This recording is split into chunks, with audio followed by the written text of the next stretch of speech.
Catwoman. She's had some iconic moments, both with and without Batman. This includes inside of comics and an adaptation. When it comes to the latter, she's had some interesting canceled or almost were projects. Today we're going to be taking a look at some of those animated outings that never were. Now, while Selina Kyle went on an anime-esque Lupin III inspired heist-like outing in 2022 with Catwoman Hunted, decades prior there were plans to try and animate the character that fell through for various reasons. I'm Sasha, this is Casually Comics, and we're in adaptation land today. Like many DC characters, Catwoman has had her ups and her downs. There is even a period where she wasn't appearing during the 60s and the Silver Age, and then she was brought back. She has a very interesting history. Now, the 90s were a strong period for Catwoman. She would get her first ongoing solo series in the comics, and she'd be really brought into prominence in the adaptive world. It was a good time to be Batman in the 90s. There was a bit of an adaptive renaissance thanks to Tim Burton's Batman, released in 1989, a film that at the time presented a darker Batman in contrast to the purposeful camp of the Adam West era, though compared to what would come later, the Burton films may not feel as dark or gritty as they once did, and instead may come across as more comic booky, which were elements that they always had. It was just a darker comic book than the 60s series. The success of Batman would lead to the acclaimed and foundational Batman the Animated Series, and that series would have some production overlap with Burton's sequel film Batman Returns, which would influence some of the characters' designs, Selina Kyle being one of them. Bruce Timm's early concepts for the Catwoman costume riff more on the 60s look, with the cat suit and belt and little cat ears. There were purple accents. Purple was a color that the comic book Catwoman wore a lot. And then of course she had dark hair, which would be changed ultimately to line up more with the Michelle Pfeiffer version. Tim was insistent in an interview with Comic Scene magazine that the animated series was not Burton's vision, stating,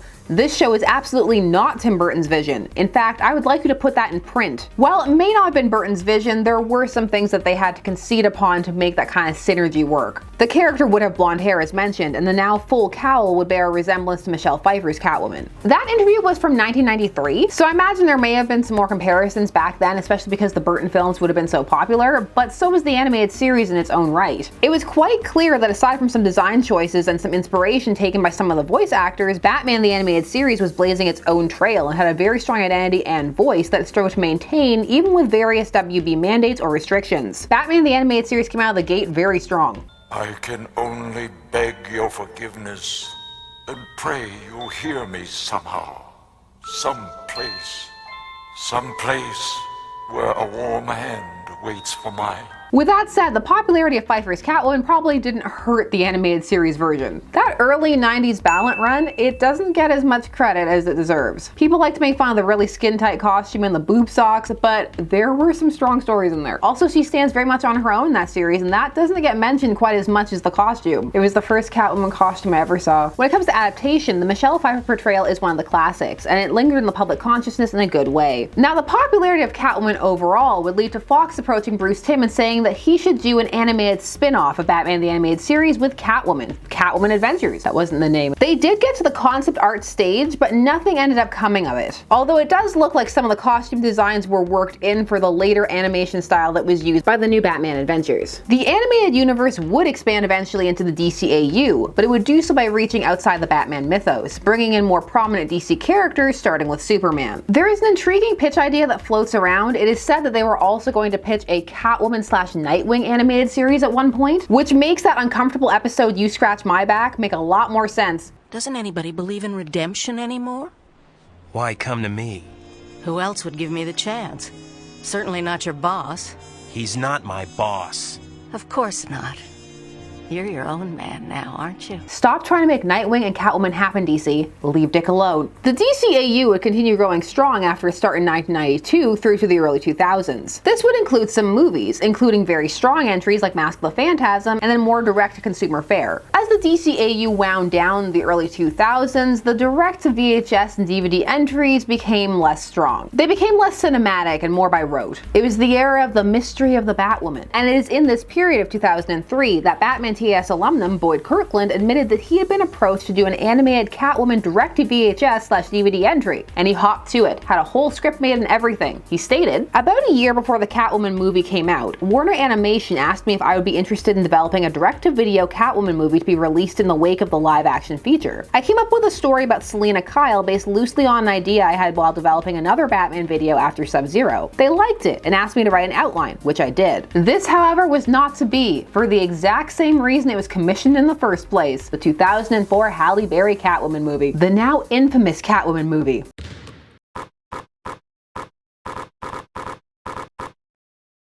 Oh, there's so many clips to choose from, but the basketball clip, it's just a gem. This film has developed a bit of a cult following in some circles. It is fun to watch if you're in the right headspace for a not fantastic movie. It can be entertaining. The 2004 Catwoman movie was the result of years of development hell and had begun life almost a decade prior as a spin-off to Burton's film Batman Returns, with Michelle Pfeiffer initially attached. But the direction that Burton wanted to go was darker than the studio was interested in. They wanted a family-friendly pivot, which they got with Batman Forever, but even with that, they had to do some editing, because apparently, recently came out time of recording that there is a Joel Schumacher version and that it adds 49 minutes to the original runtime, and that Kevin Smith has seen it and that it's a darker version than what was presented. I can believe it was darker. You can see some vestiges of that in Carrey's performance for sure. Also, Schumacher initially wanted to play more with adapting Batman Year One, but that did not fly. And for those who have read Batman Year One, you know it's a pretty dark story. They ended up doing an animated adaptation of that years later. So the version of Catwoman that was floating around initially, something with her going to a resort desert town on her own and having to deal with something there, or an adaptation of The Fall of the House of Usher, was not going to fly. The Catwoman movie then cycled for years, with vague different ideas floating around, some different lead actresses potentially attached, like Ashley Judd or Nicole Kidman at one point, although Nicole Kidman would end up in Batman Forever. And eventually, Pfeiffer could no longer participate because of other work commitments and also motherhood. Ultimately, the Catwoman movie ended up being rapidly pushed through to production because Warner Brothers canceled a Batman-Superman project they had in the pipeline. And so they quickly cobbled together this Catwoman, and they were able to secure Halle Berry because she was coming off another disappointment, a canceled spin-off for the character Jinx from the James Bond film Die Another Day. But that had fallen through, and so they were able to convince her that this Catwoman movie was going to be a big boon for her. She'd be the headline star, it was going to generate all this revenue, Catwoman's a popular character, look what it did for Michelle Pfeiffer. This movie was quite different from your usual Catwoman fare. It was very